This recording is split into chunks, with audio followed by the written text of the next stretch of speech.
Hello, my name is Cheryl. I'm a 33-year-old writer and my first mystery novel was a huge success. I've been married to my husband Thomas for 8 years, and we have a 7-year-old son named Gary. At first, Thomas had a job, but he quit a few years ago when my writing career took off. This allowed him to stay at home, although he sometimes went out to play slot machines.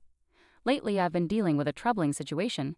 Thomas has been having an affair and buying expensive gifts for his mistress using my credit card.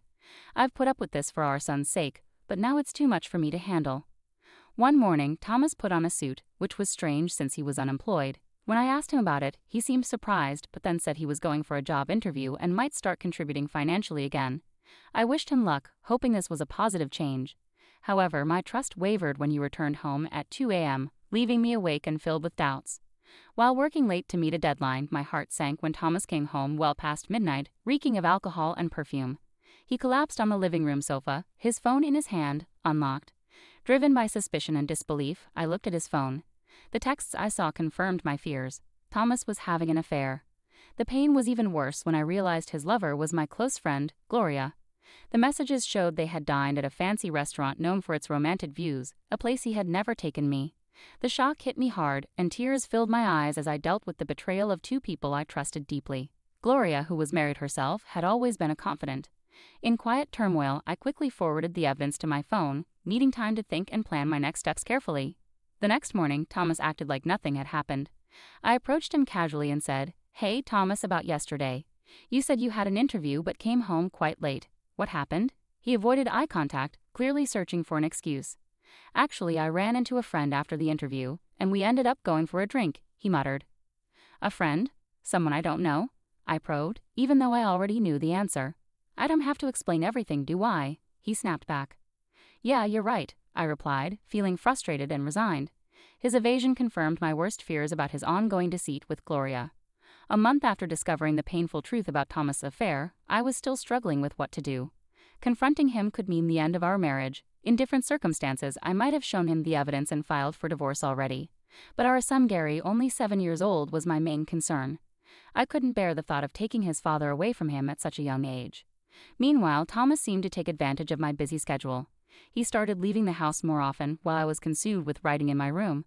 This hurt, but it also gave me a chance to gather more evidence of his infidelity. During one of his outings, I went through his belongings and found receipts for luxury women's items, none of which were in our home or given to me. It was clear he was buying these for Gloria, but the source of the funds was confusing since he had no job and was living off my earnings. I didn't have much extra money left for extravagant expenses, but I needed to find out more about what was going on. I decided to follow Thomas, but first, I needed someone to look after Gary. I called my brother, who didn't know anything about the situation. "I'm sorry for calling you over so suddenly," I apologized when he arrived. "No, I don't mind, but what's up? You suddenly said you want me to look after Gary," he said, looking confused. "There's something I really need to go shopping for on my own," I explained, making up a story. "Shopping? You've never been materialistic. You usually shop online," he said, sounding skeptical. "I know," I replied, feeling a little guilty for lying. But I knew it was necessary to protect my family and uncover the full extent of Thomas's betrayal. In the chilly early morning, with my heart heavy with doubt, I asked my brother for a favor. "I need to pick something up from a store today, something I can't order online. Can you watch Gary for a bit?" I tried to keep my voice light, hiding the real reason I needed to leave the house. "Of course, but try to come back soon, okay? Gary might start missing you," my brother responded, concern clear in his voice. "Thanks so much," I said, truly grateful despite the turmoil inside me. With my brother's help, I was free to find out the truth about Thomas's activities. Blending into the crowd, I followed Thomas from a safe distance. With each step he took toward his destination, my heart sank further. My worst fears were confirmed when I saw him happily walking into an upscale boutique with Gloria, arm in arm. Seeing them so close was a harsh blow. As they laughed and looked at items, Thomas walked to the cashier. I watched, hidden behind a display, as he confidently handed over a credit card. It was the card from the back of my drawer, meant only for emergencies. This card, which I rarely used, had been his secret tool for making all these extravagant purchases. The realization hit me. I had been so focused on my writing and deadlines that I hadn't been watching our finances closely. Significant charges had built up on the card from my recent work-related expenses, and all this time, Thomas had been adding his deceitful transactions to the bill. Both of our cards were linked to the same account, and I had missed the signs of his betrayal hidden among my expenses. Stunned by the depth of his deceit, I realized Thomas had not only betrayed my trust romantically but had also abused my financial resources. The last bit of affection I had for him disappeared. I blamed myself for not noticing sooner and for allowing his deceit to go unchecked. Realizing this double betrayal was hard to accept and marked a turning point in how I saw our marriage. Despite all the evidence, I couldn't forgive Thomas. With a heavy heart, I took discreet photos of his moments with Gloria before heading home. In the days that followed, I focused on devising a plan to confront him. Whenever he was out, I searched his PC for more clues. Since his phone and computer were linked, I could easily access their communications. It wasn't long before I uncovered plans for a getaway with Gloria over the upcoming holiday, a 6-day trip. This is my chance, I muttered to myself, feeling a mix of determination and despair. I planned to confront Thomas and settle matters while he was away with his lover. However, I faced a big challenge: our son, Gary. I needed to make sure he was protected from the painful truth about his father's affair, and carrying out my plan without him finding out would be tricky.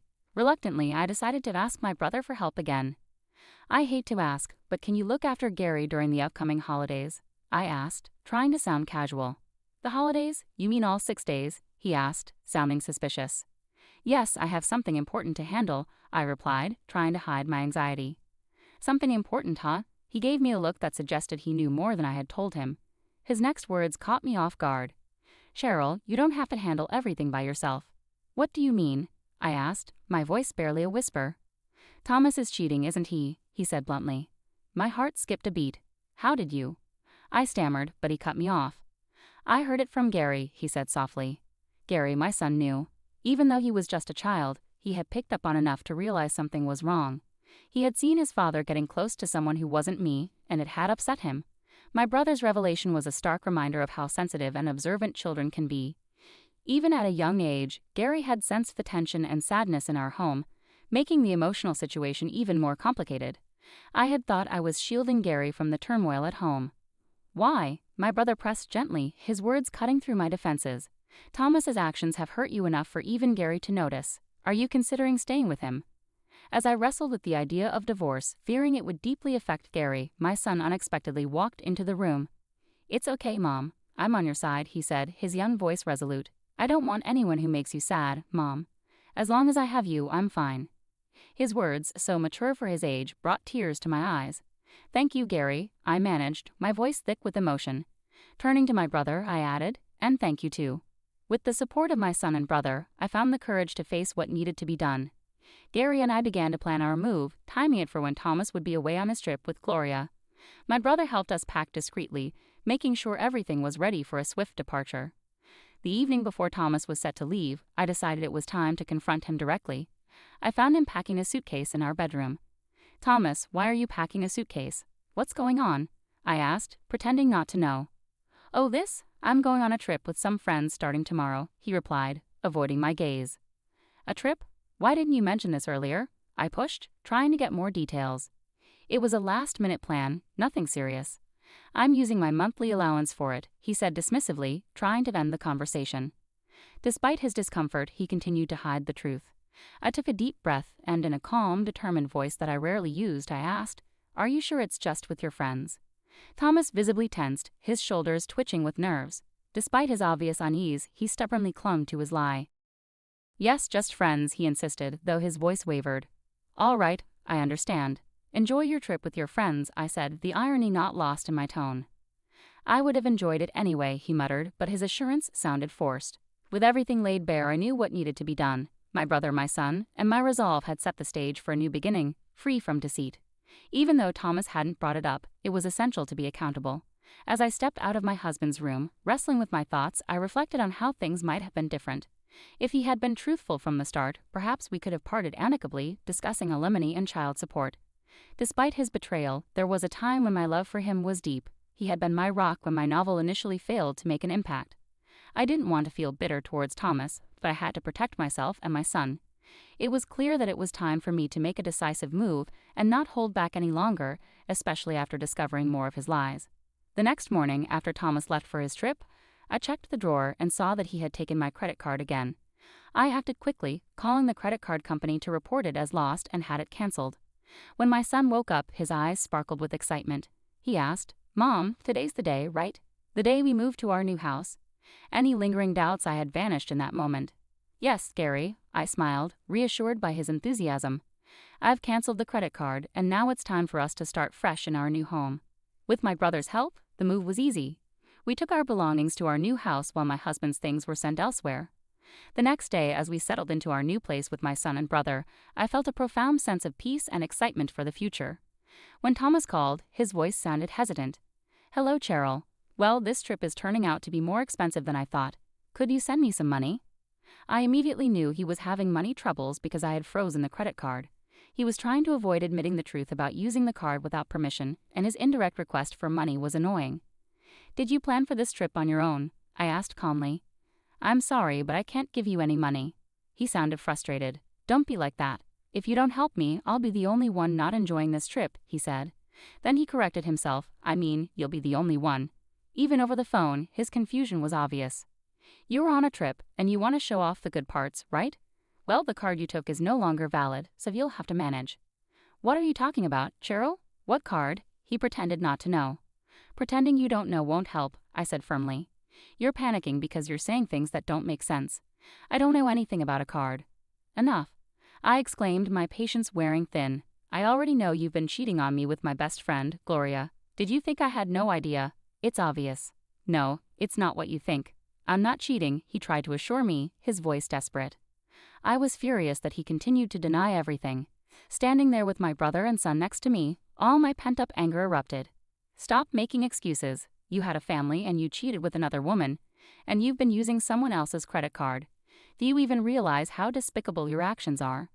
"Cheryl, let's calm down for a moment," he tried to soothe, but it was too late. The truth was out, and there was no turning back.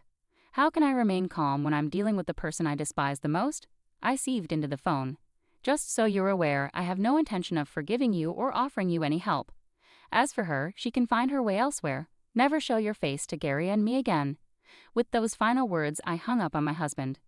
Moments later, his mistress, Gloria, called. "Hey, Cheryl, what on earth did you do?" "Ah, Gloria, long time no see. How's your trip going with my husband?" I asked, my voice dripping with sarcasm. "Shut up and explain yourself. What are you talking about?" she snapped back. "Don't play dumb. You received Thomas's things at your house, didn't you?" I replied. When we moved out, I had arranged for all my husband's belongings to be sent directly to Gloria's address. Since Gloria was also married, her husband was naturally there to receive the delivery. That's why I sent everything there, along with a detailed letter explaining the whole situation. She yelled back, her voice cracking under stress. "This isn't a joke. What have you done?" My husband found out, and now he's furious. "Well, you brought this upon yourself by choosing to have an affair while married. You were supposed to be my friend, and this is a betrayal," I retorted. "You're the worst. I misjudged you," she accused. "Excuse me? That's rich coming from you. My best friend having an affair with my husband. How could you expect any forgiveness?" "I didn't mean it seriously. It was just a joke. I would never actually be interested in someone like him," she tried to downplay it. "I don't care if it was a joke or not. I'm filing for divorce anyway, and yes, you did have an affair. That's a fact. I'll never forgive you, and I'll be seeking significant compensation, so be prepared." "Compensation? What are you talking about? I didn't agree to anything like that," she protested. "Well, you're going to hear about it soon enough. It's what you deserve," I concluded as she realized the gravity of the situation. "I'm a housewife. I can't pay any compensation," she pleaded, her voice filled with desperation. "I don't care. Figure it out yourself or ask your husband, though I doubt he'll be much help," I said sharply. "Oh, wait. Goodbye." I hung up before she could respond and promptly blocked her number. Later, I contacted my lawyer to finalize my divorce and sought compensation from my ex-husband and Gloria, along with child support. I also demanded repayment for the unauthorized credit card charges. The financial strain was too much for Gloria's marriage. After settling the compensation, her husband filed for divorce, and she found herself without a home. She sought refuge with her parents, but they were disappointed by her actions and turned her away. With limited options, Gloria now lives where she works, taking up night shifts at a local bar. Thomas, too, sought comfort from Gloria during this turbulent time, but overwhelmed by her crisis and furious with him for causing her divorce, she ended their relationship. Thomas is now juggling several part-time jobs, struggling to make ends meet. His long period of unemployment has hindered his ability to find stable work. Should he ever fall behind on his alimony or child support payments, I am prepared to pursue what he owes without hesitation. As for myself, life has settled into a peaceful rhythm in our new home with my son. He's growing up fast, and each day is filled with new joys and adventures. My primary focus is on providing him with all the love and stability he needs, ensuring he never has to face the kind of turmoil we've gone through again. Our days are brighter now, and I'm committed to making sure they stay that way.